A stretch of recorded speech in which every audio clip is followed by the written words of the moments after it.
Question number 4. Can you add 3 unit vector to get a unit vector? क्या 3 unit vector? बहुत ही puzzling question. चलो, क्या 3 unit vector को add करके एक यूनिट वेक्टर बना सकते हैं? देखते हैं। Does your answer changes if the 2 unit vector are along the coordinate axis? पहले जनरली लेके चलते हैं।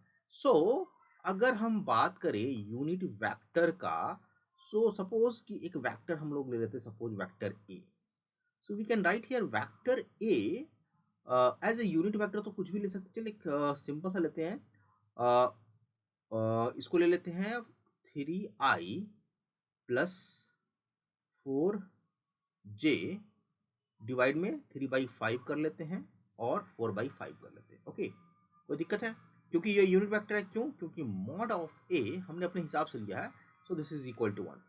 क्या एक दूसरा वेक्टर हम लोग ले सकते हैं? Mod of B -3/5i plus 4/5j। ये दूसरा वेक्टर है क्योंकि x का डायरेक्शन चेंज हो गया। अगेन यहाँ पे भी mod of b is equal to क्या है? 1 है। क्या एक तीसरा वेक्टर ले सकते हैं? Mod of c is equal to C here -3/5i -4/5j। Again यहाँ पे मॉडुलस अगर हम c की बात करें तो ये भी 1 है। अब इस तीनों वेक्टर को जोड़ते हैं तो क्या हमारे पास कौन सा वेक्टर बनेगा? देखो, अगर vector a plus vector b plus vector c की बात करें तो ये हमारे पास दिस वाला पार्ट, ये वाला तो कैंसिल आउट हो जाएगा, ये और ये कैंसिल आउट नहीं होगा। माइनस बी यूनिट वेक्टर है। ये वाला बच जाएगा, बी वाला बच जाएगा। यस। सो इसको अगर हम लोग ऐड करते हैं तो ये हमारा यहाँ पे माइनस कर लेते हैं, ठीक है?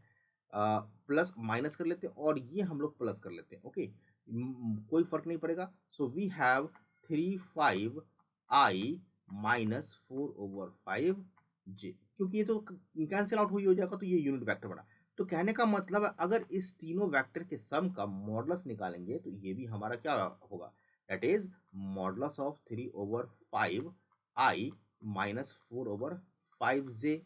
जे का मॉडुलस, और ये क्या हो जाएगा? अंडर रूट एक्स कंपोनेंट का स्क्वायर, दैट इज 3/5 का स्क्वायर प्लस 4/5 -4/5 ले लेते हैं, -4/5 का स्क्वायर, और ये होता है 1। इसका मतलब है कि ये भी यूनिट वेक्टर है। 3 यूनिट वेक्टर को जोड़ के हम लोग यूनिट वेक्टर ले सकते हैं, कोई दिक्कत नहीं। अगर कह रहा है कि अगर एक्सिस के अलोंग हो, वाई नॉट कर सकते हैं। अगर यहाँ पे हमारा एक्स एक्सिस के अलोंग एक वेक्टर है, सपोज 5i, और माइनस एक्स एक्सिस के ये अलोंग है, सो दिस इज -5i, और एक वाई एक्सिस के अलोंग है। यूनिट वेक्टर की बात करें या यूनिट वेक्टर है तो 5 ले लेते हैं, डिवाइड में हमें 5 करना पड़ा, -i प्लस i, और यहाँ पे यूनिट वेक्टर j ले लेते हैं। तो इस दोनों को सम करेंगे, कैंसिल हो जाएगा और j वाला पार्ट बचा रहेगा।